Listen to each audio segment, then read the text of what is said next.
standing by. The Terry and Ted podcast is brought to you by the UPS Store Canada, now with over 400 locations across Canada.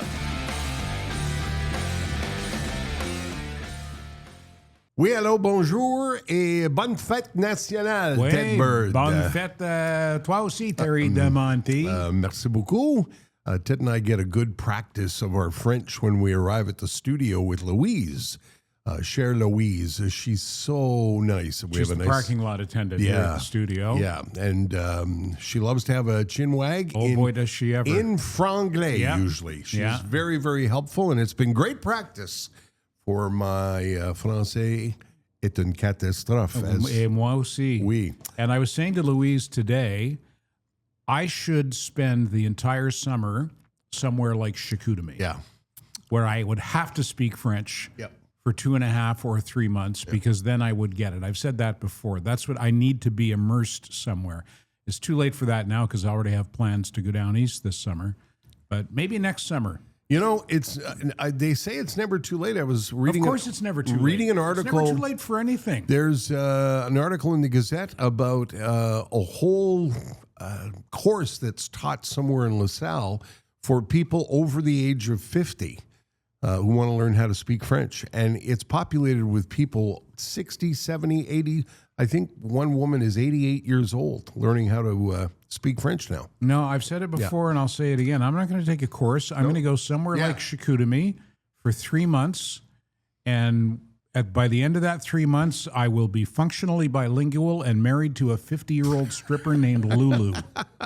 So it's win-win. Welcome to the podcast. It is the 24th of June. It is a holiday in Quebec as this podcast is being released. And it's brought to you by our friends at the UPS Store, the upsstore.ca. I was looking at the website yesterday afternoon. There's all kinds of information if you want to join the family. They have all kinds of franchising information, and there are franchise events coming up this summer if you want to look at the website. And don't forget, their domestic ground shipping discount is done at the end of this month. Go to the upsstore.ca for all the details and find a location near you. There's over 400 of them from coast to coast to coast. I say it every week, within the sound of my voice, unless you're listening to us in, let's see.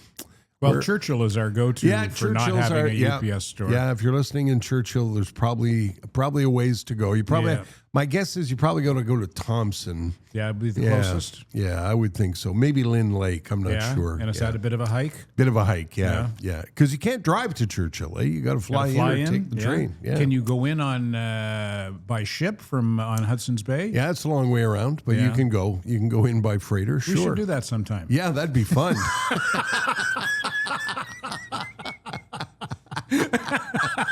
Excuse me, Captain?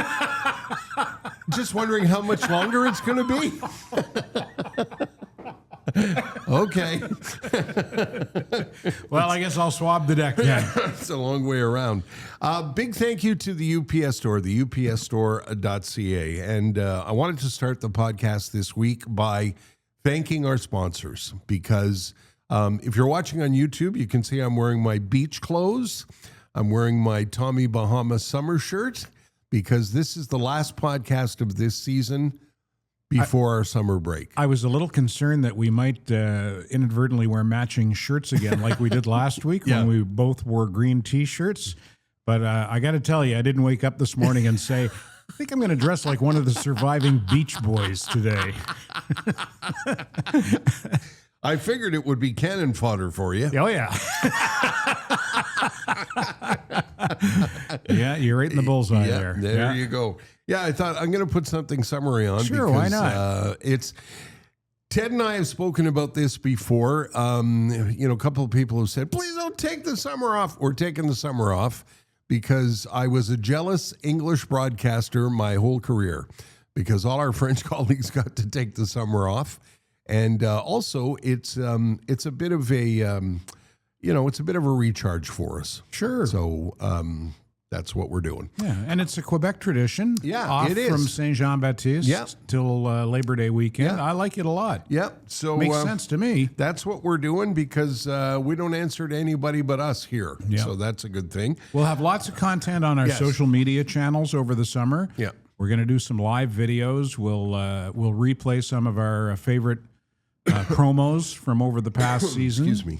Yeah. And you had mentioned to me yesterday to make note of some of my favorite episodes from years gone by because we've got over 100 episodes now, I think, in the bank. Really, I think so, yeah. Okay.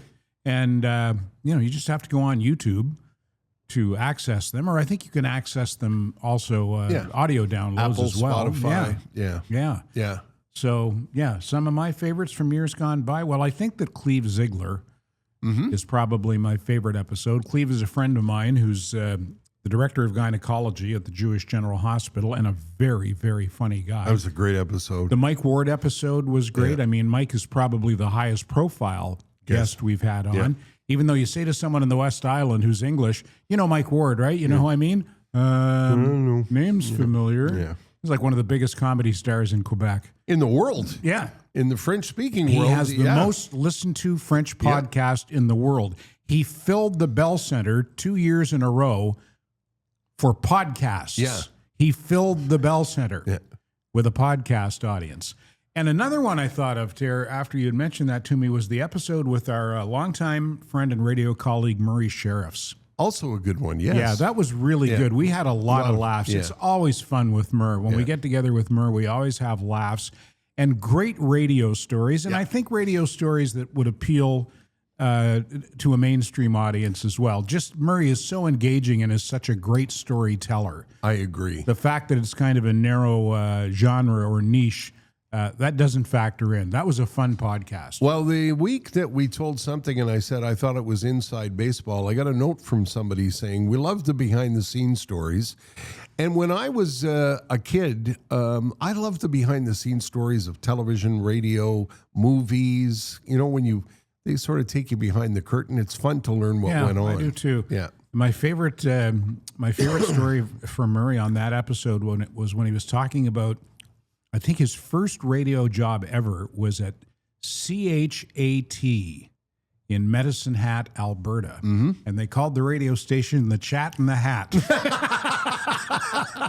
That's fantastic. Isn't that great? I forgot about that. Because people call it the Hat in Alberta. They do, eh? Medicine Hat is the Hat. When you live in Calgary, people will say, I got to go to the Hat this weekend. Yeah, well, someone had the foresight to make the call letters in the license application, CHAT, so they could call it the Chat and the Hat. That's fantastic.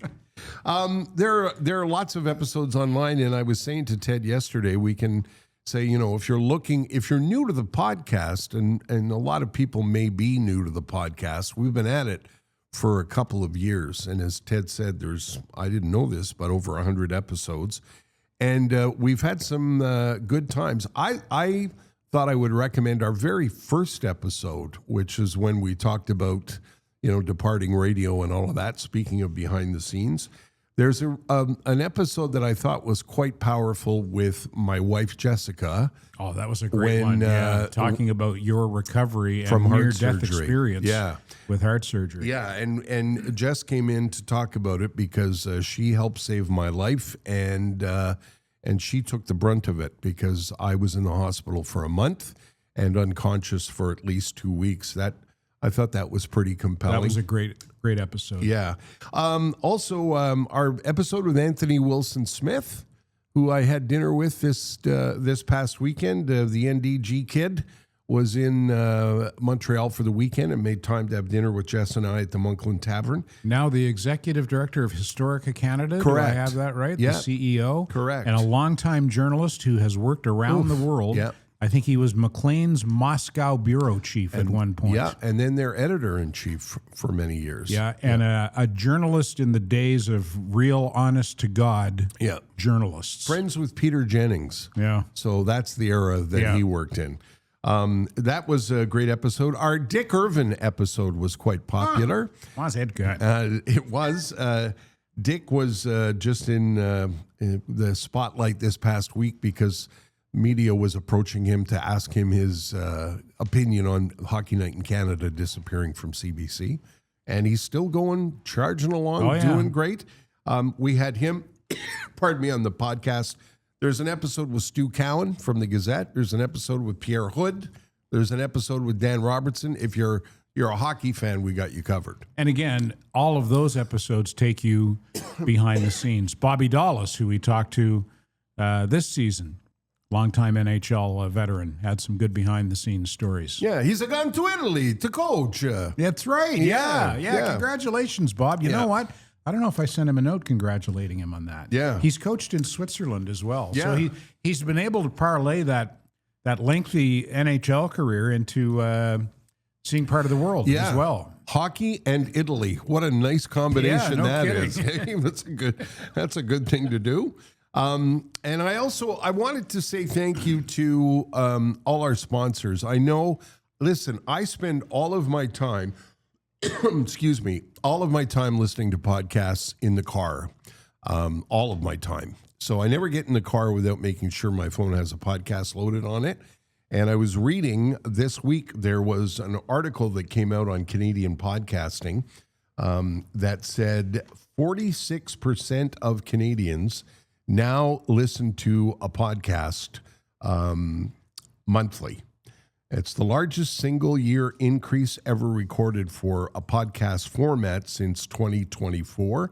People love to watch on YouTube, but download more than watch on YouTube. And Canadian-made podcasts now hold their widest lead over U.S. podcasts in 7 years.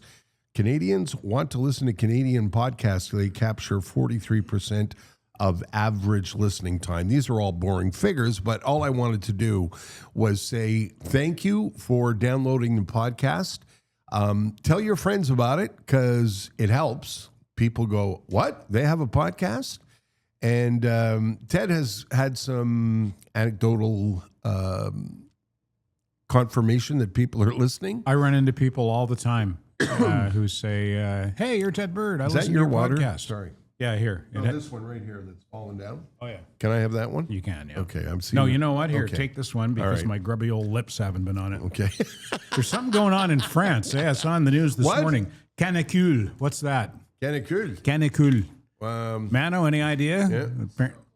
It's what? Zero clue. Zero clue. Hey, see if you can look that up. Il y a quelque chose avec canicule à France, and I'm going to France in the fall, so I don't want to get the canicule. Where was I going with that? Podcasts, I was talking sponsors. about listening to podcasts, and a lot of podcasts are becoming cluttered with a lot of commercials, and I get how aggravating it is.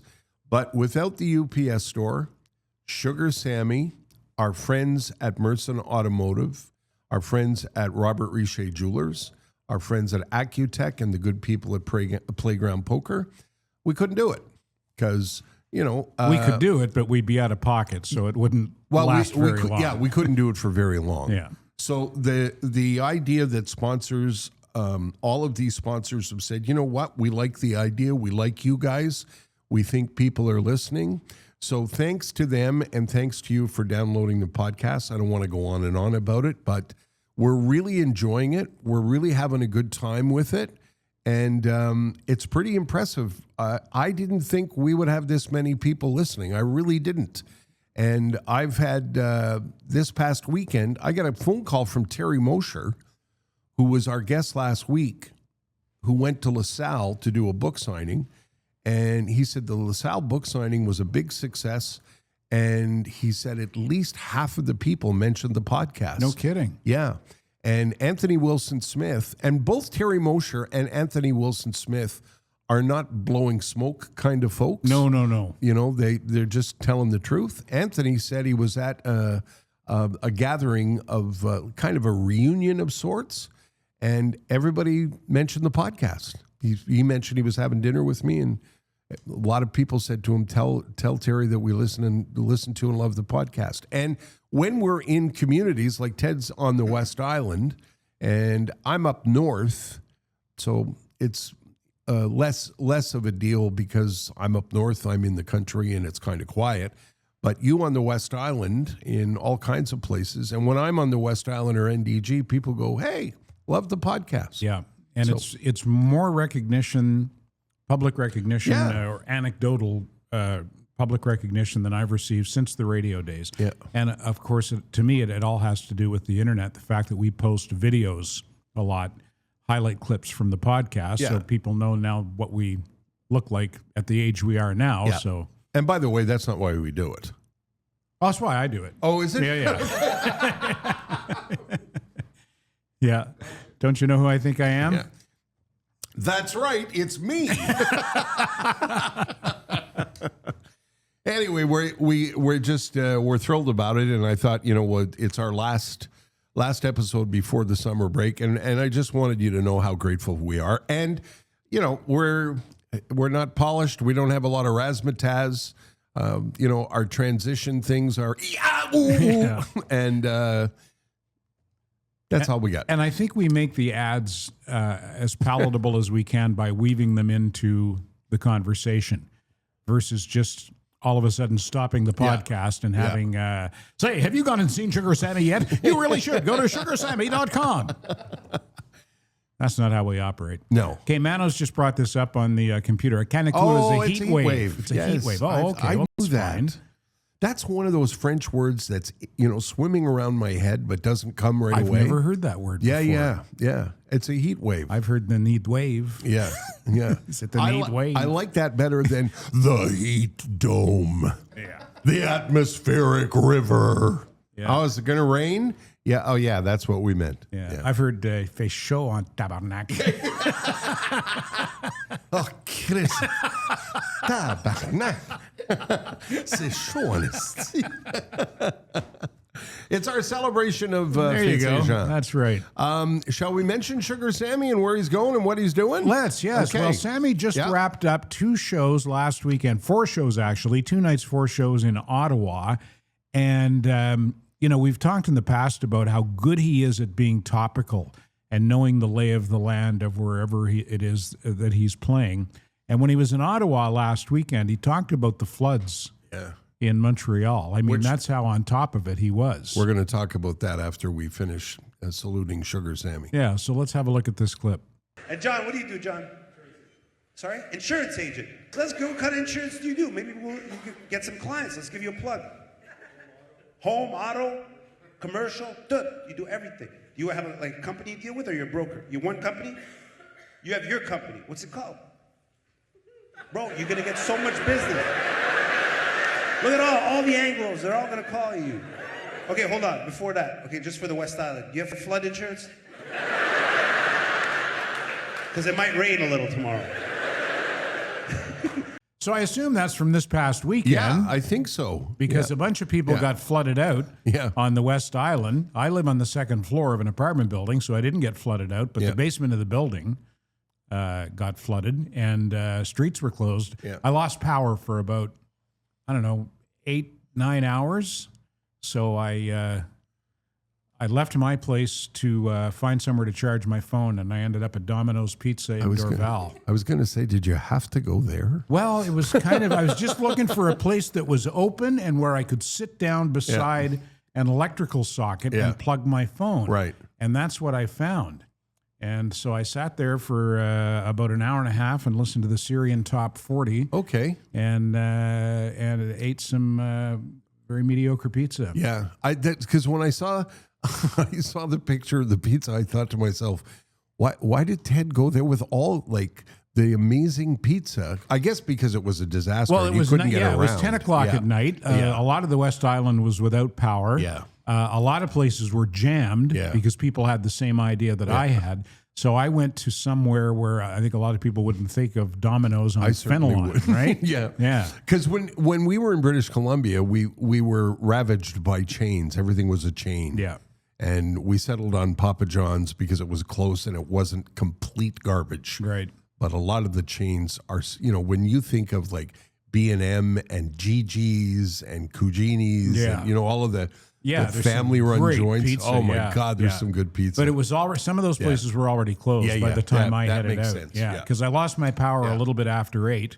Put power,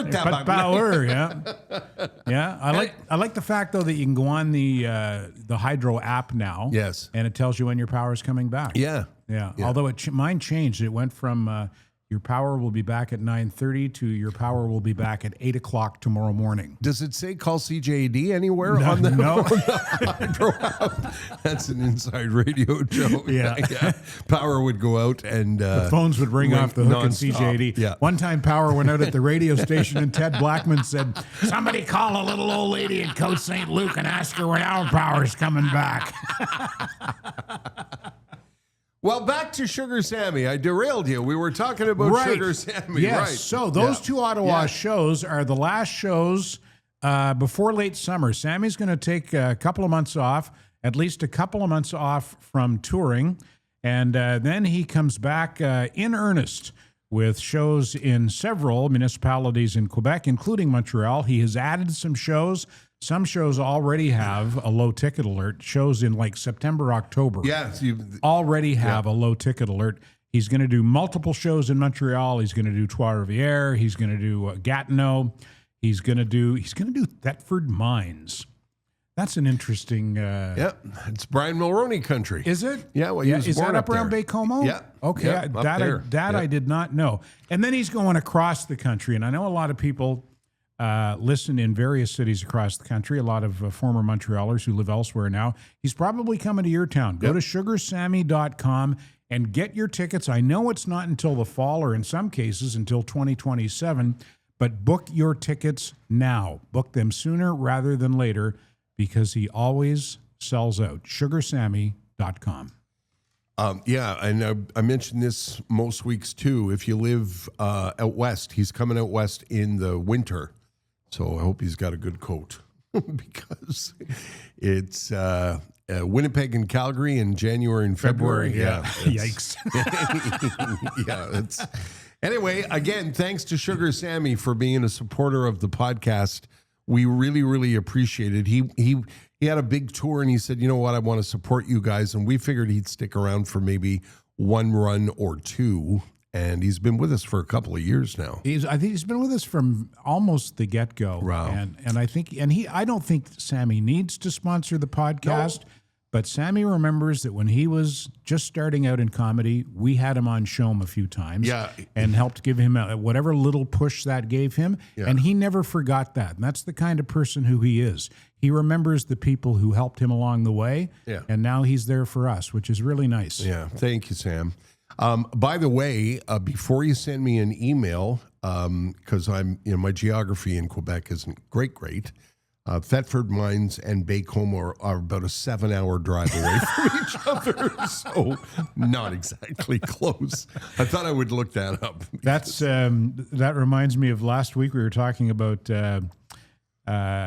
Cape Verde or Cap Verde or however you pronounce it, the tiny, tiny little island. I think it's an island archipelago country that tied Spain at the World Cup, and we were speculating on where that is. And I said, I think it's in South America. Yeah. No, sir. Africa. Off the coast of Africa. Apparently about 600 miles off the coast of Africa. And so I wasn't close. And neither was my son Sam's co-host on Street Sense, on CBC Kids. There you go. Sorry to interrupt. Manos brought it there up. It is. If you're watching on YouTube. So it's off the coast of Senegal, off the western coast of Africa. So Sam and his Street Sense CBC co-host Hannah did a YouTube live last week where they just invited their audience to come on live, do a live chat, ask them whatever they wanted to ask them. So one of the questions was, if you didn't live in Toronto, where would you like to live? And Sam said, well, I'd like to, for professional reasons, I'd like to, if I was going to move, it would be Los Angeles or New York. And Hannah said, I think I'd like to live in the Pacific Northeast. Like Boston or somewhere like that. And Sam said, I think you mean the Pacific Northwest, Hannah. Yeah. So then I jumped on the live chat and I sent a note that said, tell Hannah her application for Navigator has been received and rejected. Yours truly, Christopher Columbus. I thought it was here. Yeah. She was a good sport about it. The Pacific Northeast. The Pacific Northeast. Yeah, never heard that before. Yeah. I blame the education system. Mm-hmm. Okay.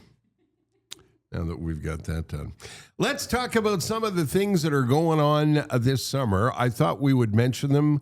Listen, if you're a Montrealer and or you're from Montreal or you're coming to Montreal for the summer, you already know all these things, but I thought I would mention them anyway. Jazz Fest starts tomorrow. Ted's going to be there. I'll be scatting. I'm going to do my Mel Torme tribute. It starts, if you're listening to this podcast on the day of release, June 24th, the Jazz Fest starts tomorrow. And it's an amazing, I was going to say couple of weeks. It's a couple of weeks. I don't know how many days it is. It's an amazing event. So much of it is free. You can wander around the Place de Quartier, the area around Place des Arts. Quartier des Spectacle. Thank you. I always get that wrong. Nice accent. And the Spectacle. Quartier de Spectacle. A lot of the shows are free there. The big highlight is Hawaiian de Poitrine. They're coming, eh? Yep. Yeah, for the Jazz June Fest? 27th. Nice. Jess and I want to go. It's Saturday, this coming Saturday, as we're recording this in 2026. We got into the mud a little bit on this season's podcast with Hawaiian de Poitrine because we expressed our opinions and were quickly dismissed as les deux vieux oncles. Yeah. Well, all we said was great music, but how sustainable is the gimmick? Yeah. And so Anyway. far, so good. Yep. But you Good for said them. give it a year. Let's see where we're at next year. Well, So we got several months to go. Yeah, and it'll be the biggest show of the Jazz Fest, I think. If you want, If only because of the fact that they're from Quebec. Yes. Like that's a big deal here. it is. And if you want to know anything about the Jazz Fest, you can go to their website, but I highly recommend you go to The Main. The Main is an online magazine that Ted and I discovered and subscribed to.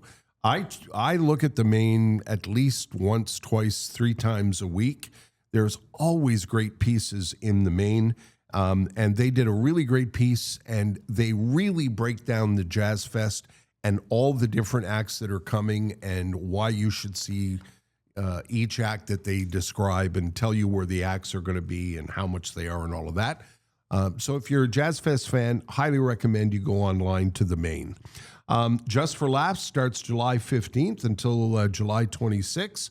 I don't really recognize the Just for Laughs Festival anymore. Maybe I'm not. Well, it's new. It's a whole new thing, right? New ownership. Yeah. It's new everything. Is Yeah. this the first new Just for Laughs? Or No, did I they don't have think one so. last year? I don't think so. Okay. The only names I recognize when I went online, you go to hahaha.com. The only names I recognized, and listen, I'm not following along contemporary comedy, and now, as Ted knows, everybody's a comedian. Yep. Everybody's a comedian. And everybody is downloading their show and putting it on TikTok and whatever. The Just for Laughs Festival is the only names I recognize were Jerry Seinfeld and Jerry D, both of whom are longstanding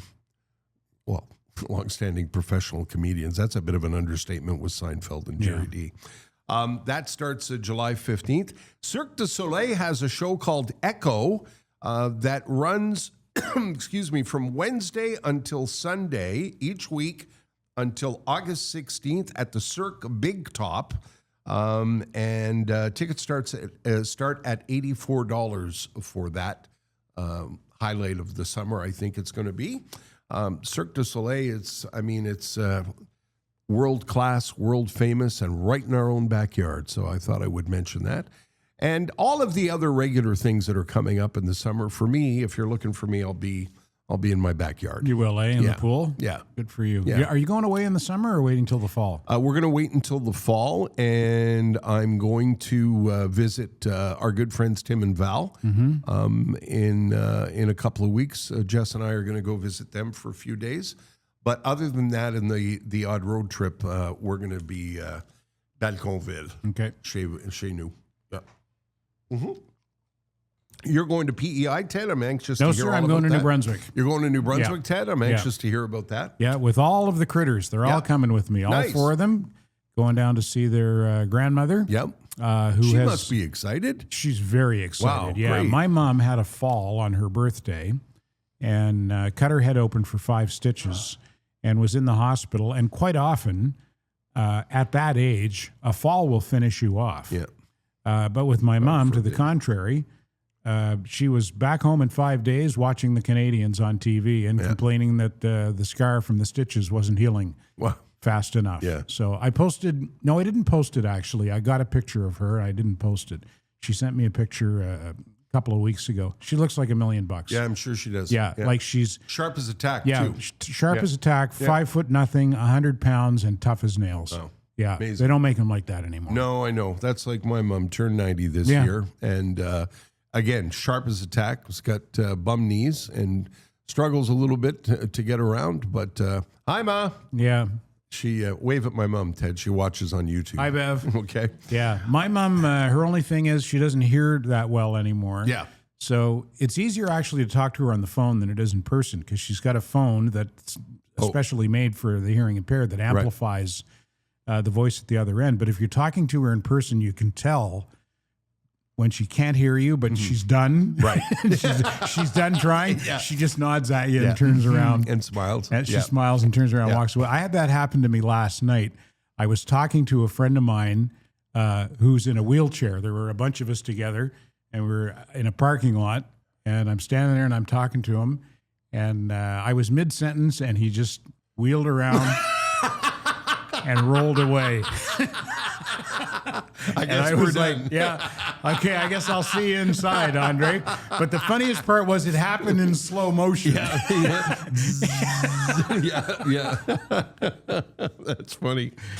Hey, speaking of comedians, I want to thank the folks at the Centaur Theater last week. Gosh, I was so honored that they asked me to host this gala. They do a gala to announce the 26-27 season at the Centaur. And the Centaur is it's an iconic piece of Montreal history. It's associated with English Montreal because it's English theater, but I mean, most of its patrons now are bilingual. And Rainey Lee and her band were there. Just astonishing. That woman is so talented. She's an iconic jazz singer who's made her, career right here from Montreal and still is in Montreal. She was astonishing. It was astonishing. She did different songs to announce different acts or different plays that were going to be presented at the Centaur. Ida Holmes, who's the executive director, asked me to host, and I put them in touch with Joey Elias, and Joey came and did a set after Rainey was done. How did that go? It went great. Yeah. He had to work the room a little bit. He did, eh? Yeah. Well, if anyone can work a room, it's Joey. I was going to say, nobody does that better than Joey. And then he helped me with the auction. Extract some money for some nice prizes. Joey Elias has been a local comedian for I don't know how many years. And we talked about... Joey's been doing it for at least 30 years. And he's so great at it. We talked about the changing face of comedy, and we talked about how everybody wants to be a comedian and will show up at a lot of shows for no money or pennies to do a set. What was his take on that? Well, I've never had that conversation with Joe. I'd like to. He said that a lot of the up-and-coming comedians want a place to videotape a set so that they can break it down into clips and get it online and see what happens that way. Okay. So that seems to be the path. If you're an up-and-coming comedian, you need a room, an audience, and then you need 8 or 10 clips, I guess, for TikTok and a demo video. I don't know exactly how it works. It helps to be funny. Yes, yeah, it does. Yeah, if you want to break into comedy, I find being funny can be a very helpful tool. And it's my opinion from what I've seen on the local comedy scene, and I've been told by guys who know the comedy scene in Toronto that it's the same thing. It's become saturated. Yeah. It's like you say, everybody's a comedian now. And I guess it's because they've got an opportunity with the internet to get themselves out there online. But if you're not funny, it's not going to fly. Well, nobody knows better than you. There's more to it than that. Yeah, because I'm not funny. No, because you've been doing it for a long time Yeah, now. but I do it on and off. I've never pursued it as a career. I do it as like a recreational activity for me. You're very humble about it, but what I didn't realize all those years ago when we hosted our first Montreal show, I realized after that show was done, I thought, oh, this is work. These guys have to craft this set. When you see a comedian do 8 minutes, they've been crafting that 8 minutes for years. Like the really good ones take 25 minutes of material and get it down to 8 really good minutes. And that's a lot of work and timing and craft. It's really, really, they make it look easy and it isn't. No, well, it's I think it's one of the most difficult things in the world to do is to make a room full of strangers laugh. Like, that's not easy. And it pays shit. Yeah. Especially when you go on stage, and I know from hosting, because I've never done a comedy set, but I know from hosting, you look into the audience and people are going, okay, funny boy, entertain me, make me laugh. Yeah. It's if you're daunting. It depends on the venue, and I think it also depends on who you are. Like, if you're a big name comedian, they'll give you the benefit of the doubt right out of the gate because they're excited to see you and you're the reason that they are there. But if you're a nobody on open mic night or opening at a club on the weekend in another city, the pressure's on right from the get-go. But also at a comedy club in particular, the audience wants to laugh. Yeah. They're there to laugh. They're not there to heckle you and bring you down.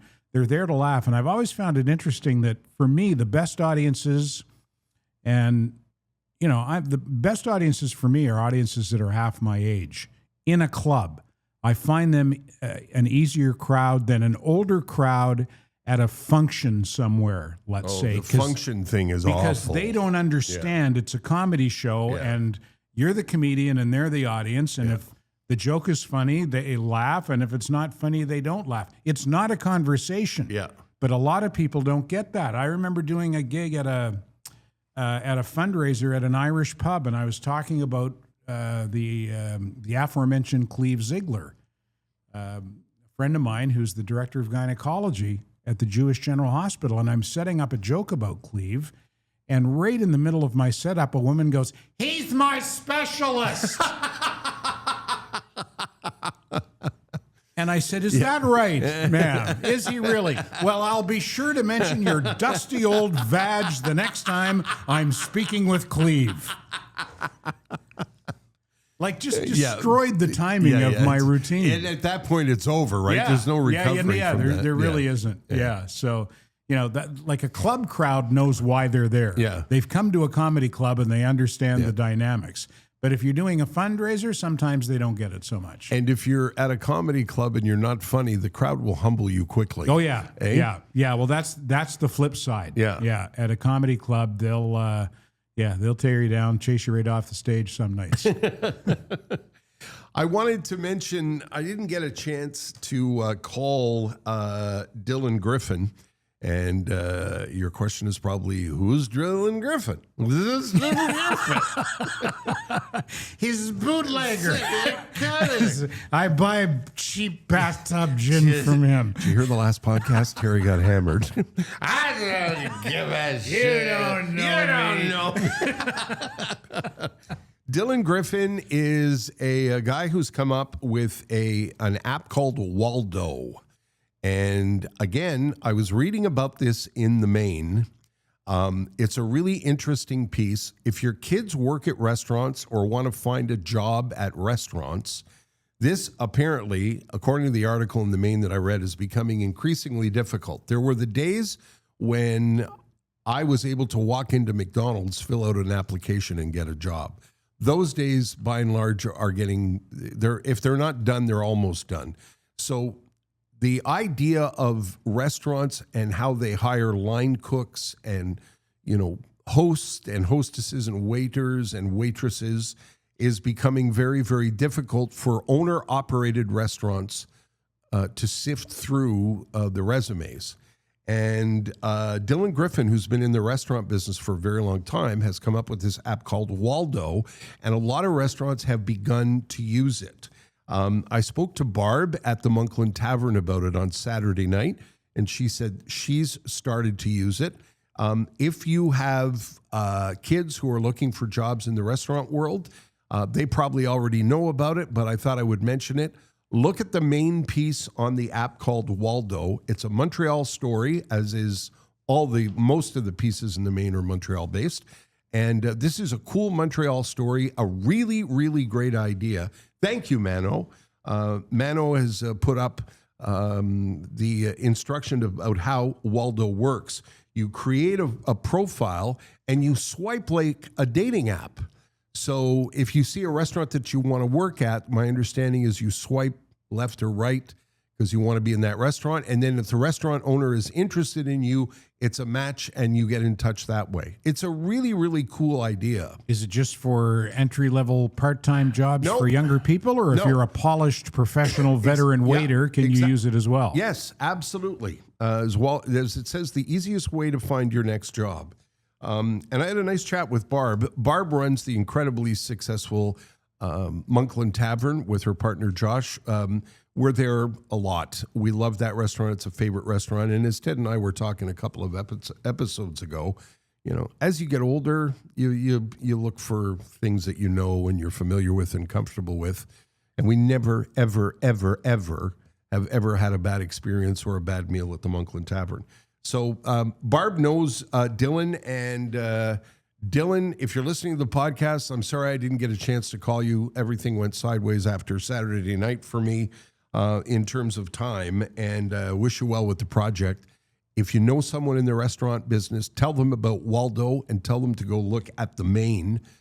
Really, really great piece on that Montreal app that's been created by a Montrealer that I think is going to be very helpful. Nice. That's a local Montreal story. We should shout out a sponsor or two. Who would you like to shout out? Well, I've written down our good friends at the Mersons because, as I say every week, we have been associated with the Mersons. I'm doing the math in my head every week, and I always get it wrong. I would say since probably 1988, maybe. About 40 years. Yeah. Going on 40 years. That's a long time. Yep.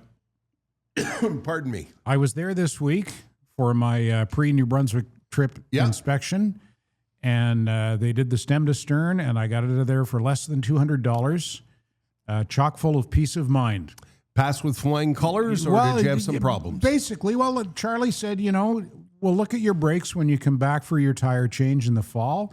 And he said, your beetle blamper, it's okay for now, but, you know, we'll have a look at that in September as well. And I talked to my son Charlie, about that. And he said, he says, my beetle blamper is, it's not 100%, but you're fine with that. You'll get to New Brunswick and back, no problem. That was the bottom line that I got from the Mersons. And also, they're doing a special that will be announced in July on and for exactly this, for your pre-summer road trip inspection. And I think a lot more people are doing in-country road trips, road trips now because Orange Man bad, so they're not going to go to the States. Right. So Merson's going to do a tire change / full inspection special. So keep an eye out for that at mersonauto.com.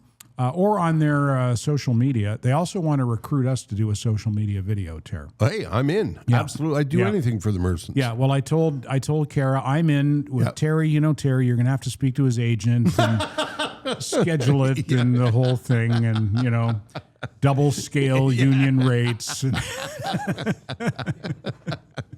I'll have a look at my schedule. Yeah, would you? Yeah.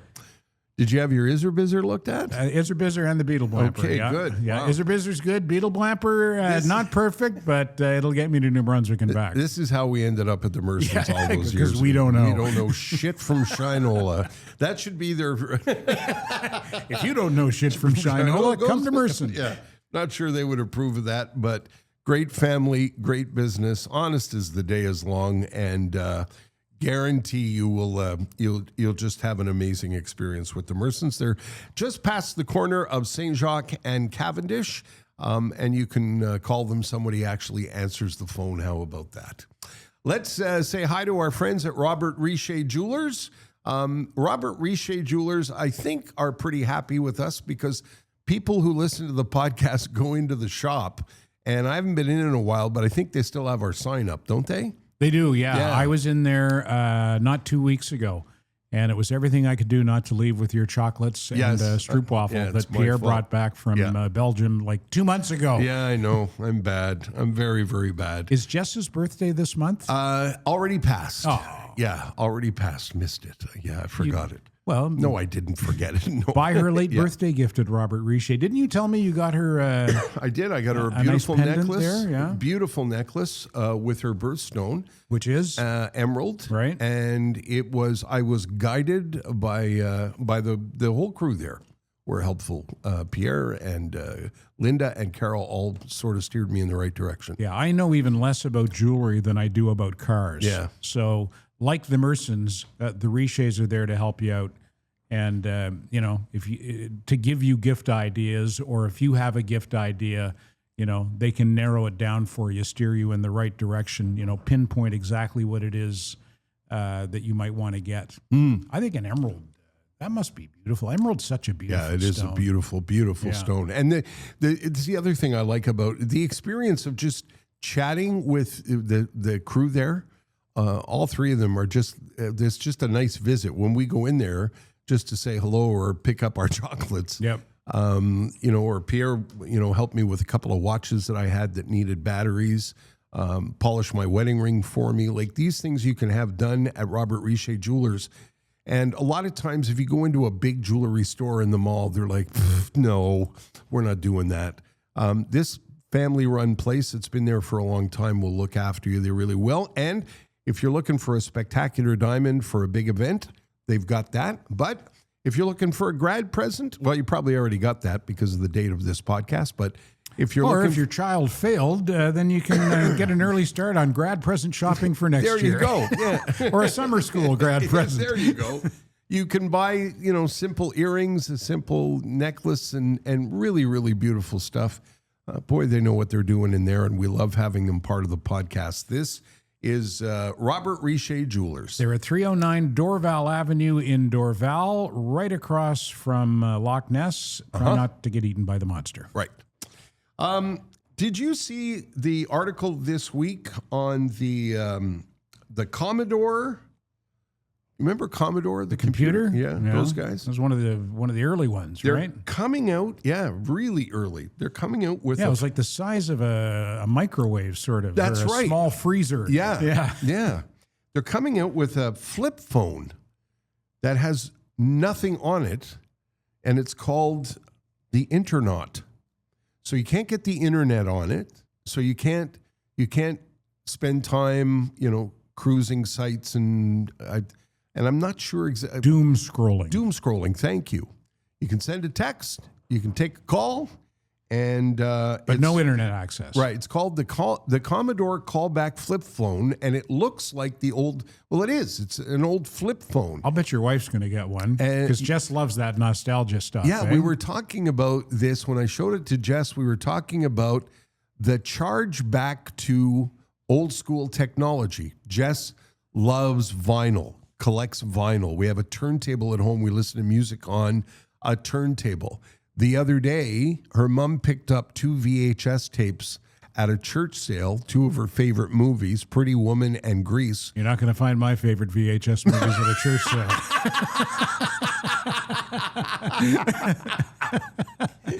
Grease, Pretty Woman. Oh, no. Yank my doodle, it's a dandy. Yeah, so there's a charge back to simpler times, and Commodore is, there you go. Thank you, Mano. You're the best. Look at that. Wow. If you're watching the Internet. Yes. If you're watching on YouTube, it says Commodore built the phone in between. Does everything you want and nothing you don't. Takes pictures, does videos? I'm not sure exact. Here, there's the, there it is there. So you've got texting, HD music, but it doesn't have social media browsers, no data selling, less pop-ups, and you can go off the grid and still get a phone call. So it's going to be interesting to see where this goes, because I think they're $1,000. That's a lot of money for a flip phone. Yeah. And the pre-ordering, there's that old computer. Thank you, Mano. Pre-ordering starts on June 30th. Here's the price. The price was $700. $700 Canadian. Yeah. So by the time you're done, that's close to a G Note. Yeah. I'm going to be fascinated to watch this story to see if people go for it. And look, that's what it is. It's the old flip phone. And it's a big, big launch by a big company. Yeah. It's going to be interesting to see where this goes. I have to get a new phone. I'm like, my phone is an iPhone 6. Yeah. Yeah, your phone creates a lot of problems for you. Yeah, and I'm out of storage space. Yeah. And I think I have 64 gigs. And I was talking to Charlie, and he said, I'm going to find you a secondhand one with 128 gigs. There you go. Which is twice what I've got That's now. a good solution, because you're like, when we try to do stuff, when you're downloading and doing the whizzer-bizzer that we have to do technically. Because I do everything on my phone. Yeah. I do all the social media stuff for the podcast on my phone, and I'm out of storage space now, so it's become a problem. Every time someone sees your phone, they go, Jesus Christ. Yeah, it's time for a new phone. Eh? Yeah. I guess it's about, I don't know, maybe 4 years old. Does that sound about right? Yeah, and in phone years, that's 100 years old. Eh? Yeah. But I don't think the Commodore callback, I don't think that's what you need. You need a new iPhone. Because I have to do social media work on my phone. So yeah. I don't have to. I suppose I could do it on my laptop, but I just find the phone's more convenient. We're the social media kings. Aren't we? Yeah. Last week we went on Instagram Live, the two of us. And it worked, actually. You in Point Claire and me up in the Laurentians. We're going to do some of that this summer. Yes. That's another thing that we wanted to mention. Keep your eyes peeled for us on the interweb, because whether you're watching some of those old episodes that we suggested, we'll be online with some of our shenanigans. Yeah, we're on Instagram and Facebook. We're also on X, but nobody watches us on X. But we get pretty good traffic on Facebook and on Instagram. And I'm out of Facebook jail in July. So that's going to help, I think. Yeah. Hey, speaking of social media, shall we do the season finale tweet sheet? Yes, let's do that. Shall we? I went to one of our go-to guys for the last one of the season. I know you're a fan. In fact, coincidentally, you sent me one of his tweets by DM today. Yes. It's from @Kip Conlon, who's one of our all-time favorites. Yes. And here it comes now. Standing by. From @Kip Conlon, we met at a laundromat of all places. I needed quarters. She pointed to the machine. Never saw her again.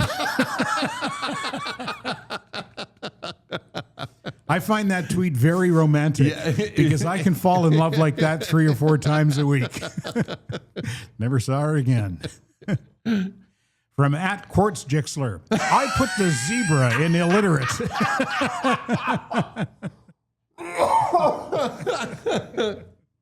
I love quite those clever. Short and sweet and very clever. Brevity is the soul of wit. And from @Dad Says Jokes, I'm not a magician, but I once turned a back rub into 2 kids and a mortgage. Yeah, that's nothing. I turned a back rub into 3 kids, a mortgage, divorce, and child support payments. Nicely done. How's that for one-upsmanship? The one that I sent Ted said, tragically, clown shoes proved less than ideal for fleeing from an elephant. That was Kip Conlon's. I just love him. That's a great visual. He's very terrific. clever. Yeah. And they're short but sweet, as you said. They sure are. Yeah.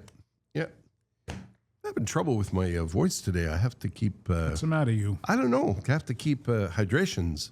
Try putting on those 4 hats. That'll help. Cold today. Oh, yeah, 4-hatter. I was going to say, it reminds me of our old weather forecast. Yeah, she's a 4-hatter. It's a bastard out there. So I'm holding up, if you're watching on YouTube, they arrived at our warehouse yesterday. AKA my place. Right. But it was only 1 box, he said. Just 1 box, yeah. And it was hats, not mugs. Yeah. So it was easier to carry up the stairs. So listen, we toyed with the idea of doing merchandise. And listen, not because we thought we were going to get rich. We put it out. People were asking us. Yeah, we put it out there because we had some coffee mugs made for fun. And we put them on the table during a podcast, and everybody said, not everybody, but a few people said to us, where can I get one of those? So we talked about it, and listen, when you're doing something like this, the logistics of it there's more to it than you think. You know, merchandising. You've got to get, and we couldn't have done any of this without the help of my beautiful wife, Jess.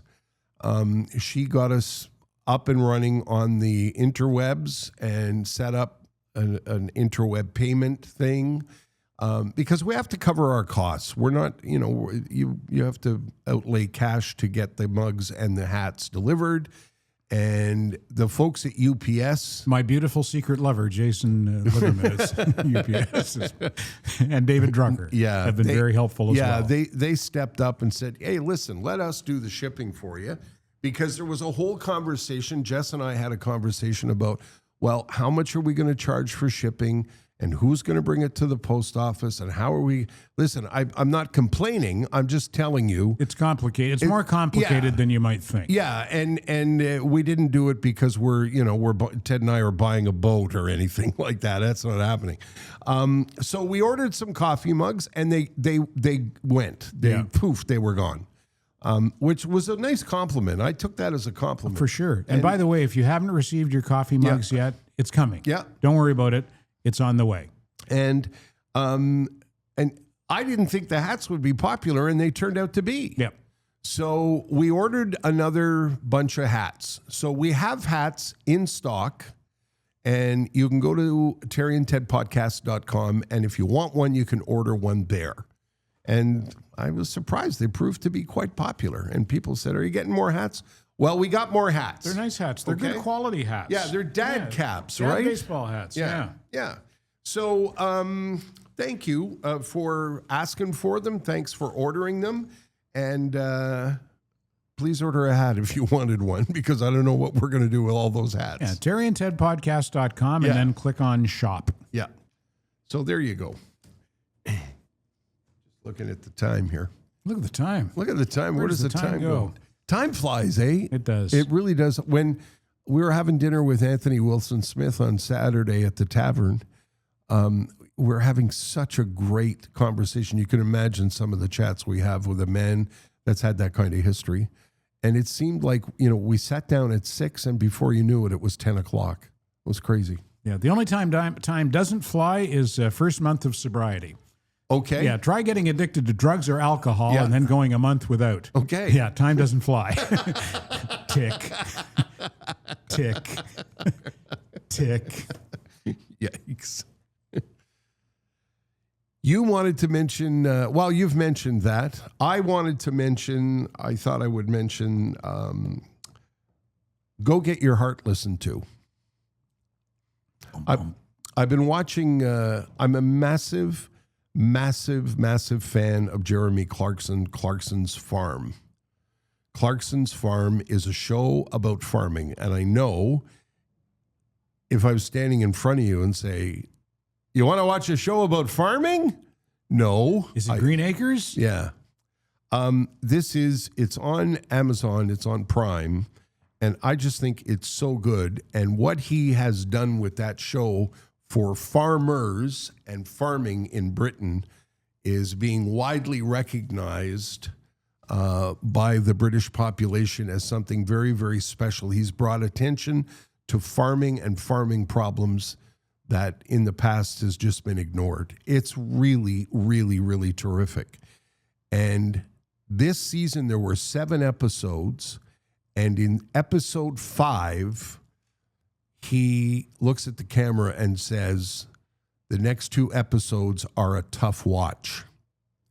And in the last 2 episodes of the season, I thought it was going to be about animals passing away on the farm or animals that had to be put down or whatever. And what it turned out to be was he had to announce to his partners that he had cancer and that he started off season 5 with a near heart attack. He was in the hospital for cardiac problems.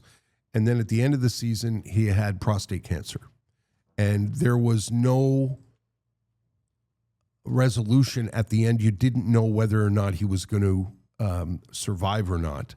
And he announced last week that the cancer is in remission and the operation was successful, and there will be a season 6. And Jeremy Clarkson, who's I think has something like 2 million followers or 3 million or 40, I don't know. He's the guy that was on the driving shows. Grand Tour was one, and the original one was, I'm forgetting its name now, of course, because I'm trying to remember it. And they became worldwide stars with Richard Hammond and James May, his partners. And when the driving show ended, he came up with the farm concept. And the farm thing, I'm telling you, it's powerful, it's emotional, it's fun, it's funny, it's fascinating how you get wrapped up in it. And he says at the end of the year, please go get your prostate checked. So if you're men of a certain age, and I know a lot of people that listen to us are over 50, it's something that you should go do. You can have a PSA test. It's a blood test. Go have your PSA checked. Well, I know when I get my annual physical with Dr. Benjamin, it's bend over, I'll drive. Yes. And it's simple and quick. Yeah, 2 or 3 seconds of, hey! Yeah. And it's a thing that men are terrified of for no reason at all, because it's yicky.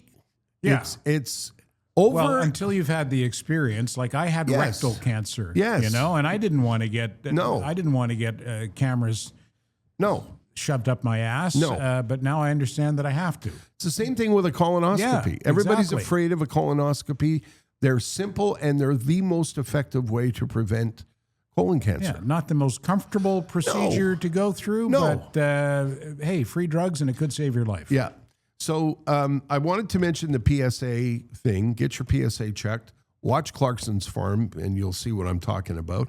And the other thing is get a doctor to listen to your heart, because that's the new, it's kind of the new campaign that the Canadian Heart Foundation is doing. My heart valve problem was discovered by a stethoscope and a doctor going, that sounds a bit off. That's a little, I think you have a heart murmur. And that saved my life. That path that stethoscope check led me on saved my life. And I know it's hard to find a doctor. I get it. But these are things that I think are important, especially as you get older. If you've got grandkids and you want to be around for a while, do these simple things and get them looked after, because it's important. I'm looking at a cancer survivor sitting across from me. Way to bring the show down, Terry. Yeah, seriously. Yeah, what a bummer. Also, I thought I was going to faint when you started to talk about your heart. Oh, okay. So let's talk about something else. Okay. There's our little PSA for the day. Yeah, Ted's not good with anything medical. No. Yeah. I thought of you when I was watching the cows have babies on Clarkson's Farm. Oh, I wouldn't have made it through that. Yeah, you would have not made it through that. Where's Ted? It's on the floor. Let's say hi to our other two sponsors that we're really grateful for. Trish and Tom sent us a note the other day saying how much fun they've had being associated with the podcast, and that was a nice relief, because you don't want to get a letter from a sponsor saying, oh my God, you embarrassed us. We're never talking to you again. The folks at Accutech, that's Tom and his wife Trish, family-run business again, a business that was started by Tom's dad in 1995, and a growing business, a business that is electrical. It's all electrical, and it can be something simple from, redoing the panel in your house, or checking the wiring on a house that you're about to buy, or if you're in the commercial world and you need to redo the lighting in a store, even if you want to redo the lighting in your dining room, they can help you with that. As I say every week, and you might have noticed this past week, you don't think about electricity until it's gone. We lost our power a couple of times this past week, because hasn't the summer been fabulous so far? Jesus, Murphy. So when you are thinking about electrical issues, or something goes pop in the night and you think, God, what are we going to do now? Think of Accutech, ACUTECH.ca. That's their website. They're on the West Island, but they'll go anywhere. They came up north to have a look at my place, and they can come and look at your place. And don't put it off. If you've got electrical needs, that's something much like a PSA test. You should not delay. Except Tom's not going to stick his finger up your ass. As far as we know. No, we're just joking around. You know that, right? We're joking around? Yes. Okay. Accutech, ACUTECH.ca. Do you think we should edit that out, or will Tom's got a good sense of humor? Oh, I think so, yeah. Yeah. Well, we'll find out. Thanks to our friends at Accutech. Have you heard about Cashnado at sir. Playground? Is that like a Sharknado, but with money? Well, yeah, exactly. Okay. I was looking at it online. The Cashnado Progressive Jackpot has to be won by Friday, July 3rd. It could be won this Friday. If not, by July 3rd, it'll hit $100,000. And Cashnado is basically, it's like a little bit bigger than a phone booth, and you put on goggles and you go in, and they flip a button, and the wind starts to blow money all around. Yeah, I've seen that in movies. Wow, okay. So you grab as much money as you can. And I'm not sure exactly how the progressive jackpot works. I think, if you grab the right bill, that's not necessarily legal currency, but it's a bill that qualifies you for the $100,000 jackpot. Jesus. So right now it's at $82,000. Yeah. If nobody wins that this Friday, on July 3rd it goes to $100,000. Somebody's going to leave with $100,000. You have to be on site to participate. Cashnado at Playground on the 138 in South Shore, Ganawage, which will be hosting another World Series of Poker Super Circuit event from August 26th to September 12th. And the main event has a $10 million guaranteed prize pool. Wow. It's the big time at Playground. $10 million guaranteed for one tournament. The buy-in is steep at $5,000, but they're running satellites for as little as $100. Satellite being a smaller buy-in poker tournament where the prizes are seats into the more expensive tournament. So if you're a card player and you want to play with the heavy hitters, the World Series of Poker in August, from August 26th to September 12th, or listen, if you're just a small stakes player like me, and you want to just sit in, buy in for $50 and eat for free and drink for free while you're at the table and have some fun. Same deal with the 1,200 electronic gaming machines at Playground. As long as you're playing, they'll ply you with drinks for free. And they've got two terrific restaurants with a third one on the way. I'm not sure exactly when it's going to open, but everything is first class at Playground. So, and I think this one, I've heard through the grapevine, this one's going to be an Italian restaurant, and it'll be a dandy. Playground on the 138 in Ganawage, playground.ca, playground.ca/standing by. Go there and sign up for your player's card to enjoy all the perks and benefits and to skip all the lines at Playground. That'll help you, and it'll help us as well, because then they'll know that people are listening to the podcast and taking advantage of the Playground offerings. Cashnado would be a great spectator thing, too. Wouldn't it, though? I'd love to watch it. Yeah, it looks like fun. Really cool. Tell me about what was your take on the flooding on the West Island? I don't know if you're listening to this from outside of Montreal.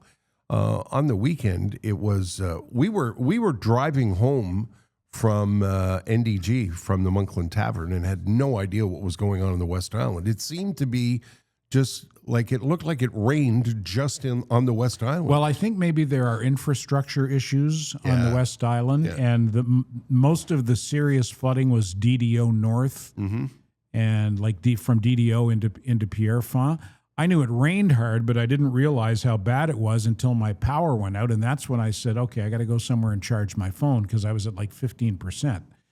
And when I tried to get onto Hymas from my place, which is basically at Hymas and St. John's, I couldn't. Wow. It was public security was there. They had blocked off Hymas. Wow. Because of flooding. So that's how I ended up down in Dorval. So you came out and had to turn right instead of going left? Is that the deal? Well, I came out and I couldn't even get on Hymas, so I had Wow. to take the back streets over to St. John's. I was able to go north on St. John's, and I tried the Domino's, basically St. John's a little bit north of the Trans-Canada. It was packed. Yeah. It was packed. You couldn't get in there. So that's when I turned around and I went down to Dorval. But I know it's been a nightmare for a lot of homeowners. Awful. Who, awful. you know, the same thing happened just 2 summers ago. Yeah. So, and I know my son Charlie is, he's got a lot of side jobs now, basement demolition. And, you know, ripping stuff out from flood damage. And part of the issue, I think, is there are too many people, too many condos. Sewers aren't big enough anymore. Exactly. Yeah. Well, they have to update the infrastructure to accommodate the number of residential, like you say. Yeah. You know, with so many condos now, and that amount of water and sewer going into a system that's just not built to accommodate it. Yeah, it's just, and everybody, of course, said, you know, it's never rained like it rained that night. I think it was 150 millimeters. It rained hard. Yeah. Saturday, they say we got like a month of rain in about 3 hours. Wow, that's amazing. And awful too. If you're dealing with flooding issues, our hearts go out to you, because the damage it does so quickly, and that begins this whole, you know, cascade of things you have to do, starting with the insurance company. Yeah, sometimes I miss being a homeowner, but Saturday was not one of those times. Saturday, I was very happy to be in my second floor apartment, at least until the power went out. Was your parking lot flooded?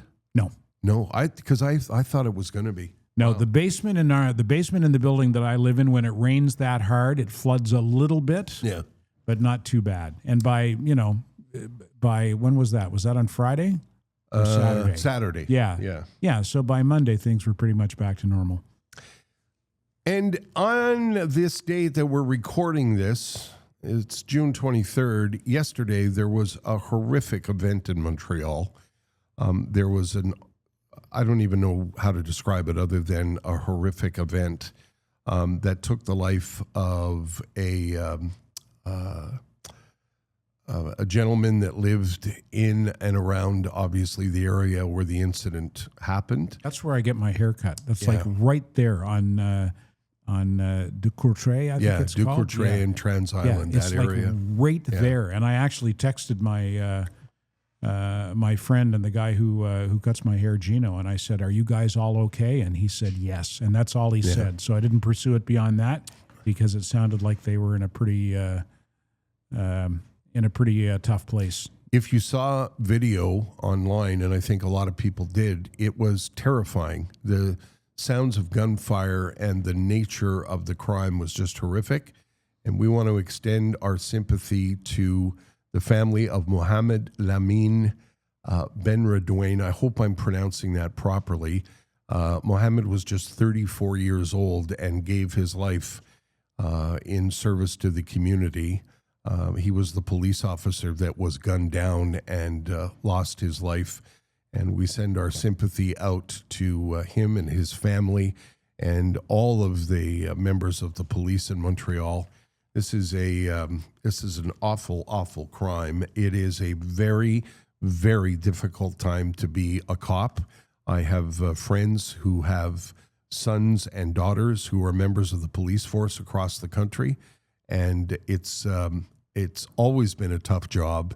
And in this era of social media and a crazy world, it's a really, really tough job now, more than ever. And our hearts go out to everybody in the police service and the family of that gunned down officer. It just, we talk about Montreal and a Montreal podcast. That was so not a Montreal thing, if you know what I mean. I don't mean to be trite, but watching the video, I thought, I can't believe this is there. Yeah. I can't believe this is happening in that neighborhood. It was eerie to see the DeCarry Expressway well, when I first closed. saw the video, I thought, Christ, that's right in front of Westman. That's where I get my hair cut. Yeah.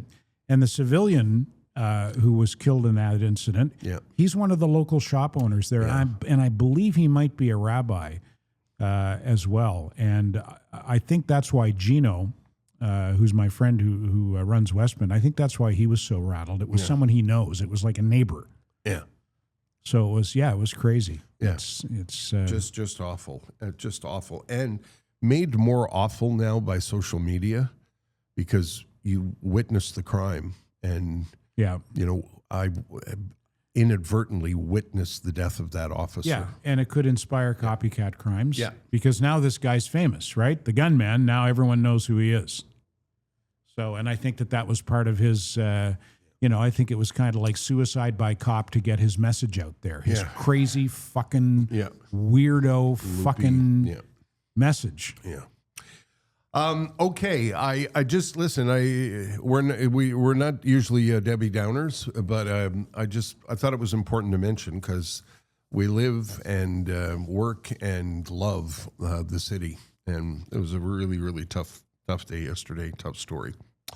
I've already mentioned the fact that in my house, my wife Jess is such a big fan of world soccer.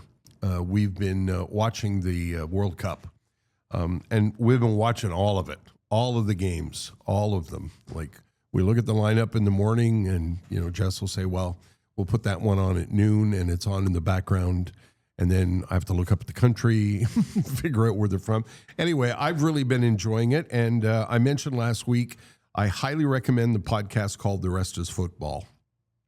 It's a very, very famous guy, Gary Lineker, who's a massive, massive star in England, but can walk around the streets of New York and not be recognized. He hosts the show called The Rest Is Football. It's a worldwide podcast that's now on Netflix, and they're based in New York for the duration of the World Cup, and it's just terrific. Last week, I mentioned Kings of Coke. Kings of Coke is a documentary film about the cocaine industry in Montreal in the 1980s, and it now has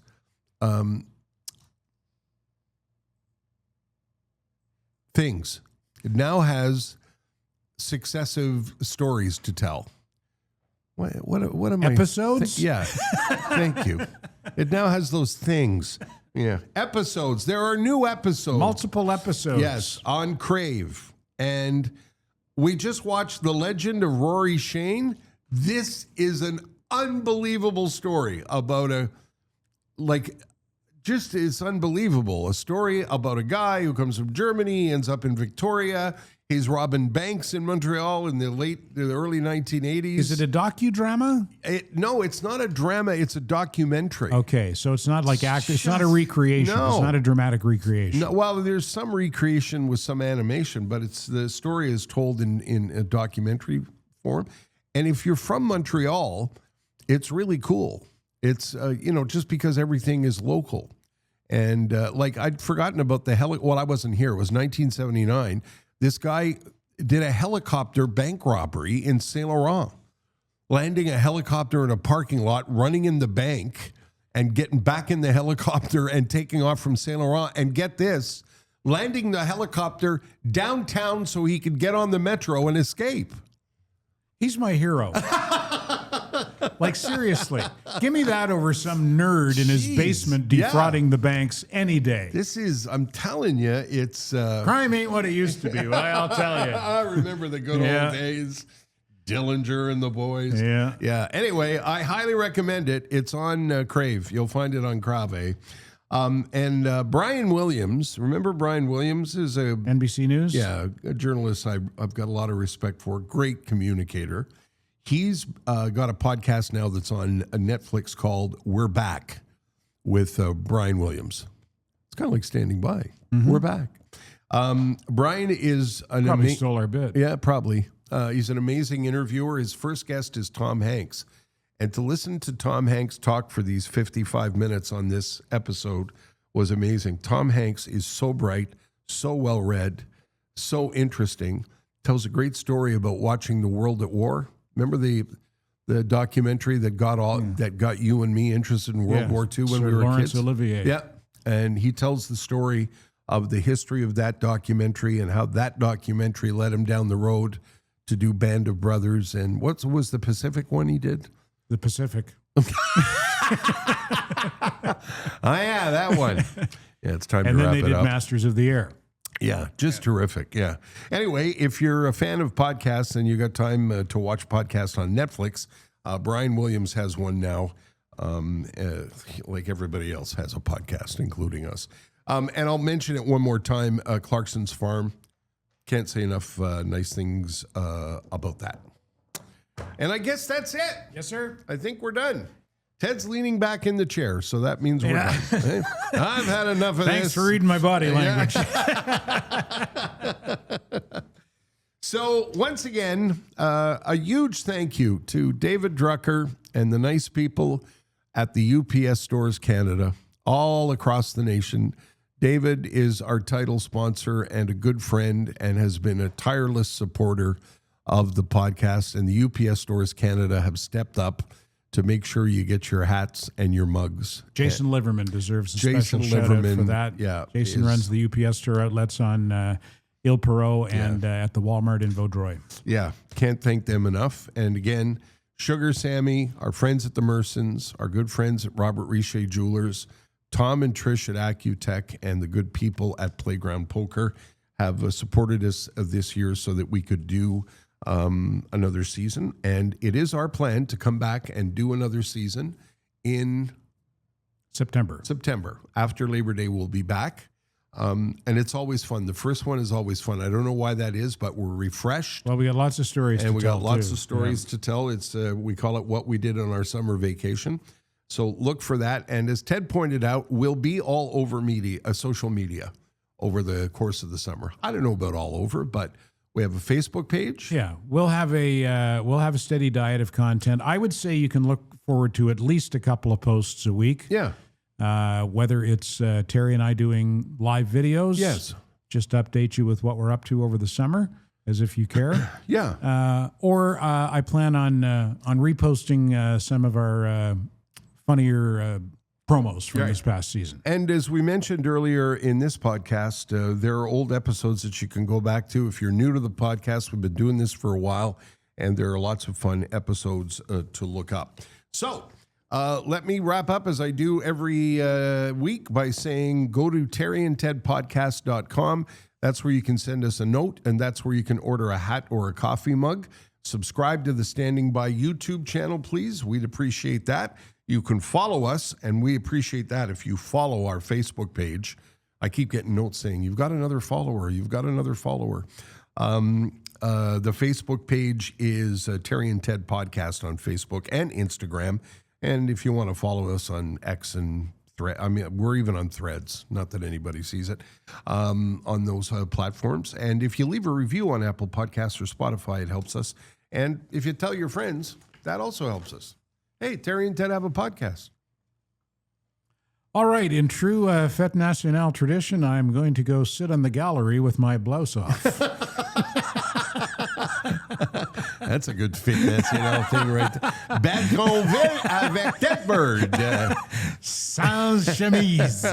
Our thanks to Mano for producing in studio, and a huge thank you to our executive producer, the lovely and talented Jessica Dion, who happens to be my lovely wife, and also to Blair Bartram, who's the voice of the podcast. And Sam Bird, who does a lot of our post-production, our promos. That's right. So, Bon Été, I think. Hey, Bon Été or Bon Été? Bon Été. Passin' Bon Été, Passin' Bon Été en esti. Yeah. And Mano? Yeah. Merci beaucoup. How do you say thank you in Greek? That. Thank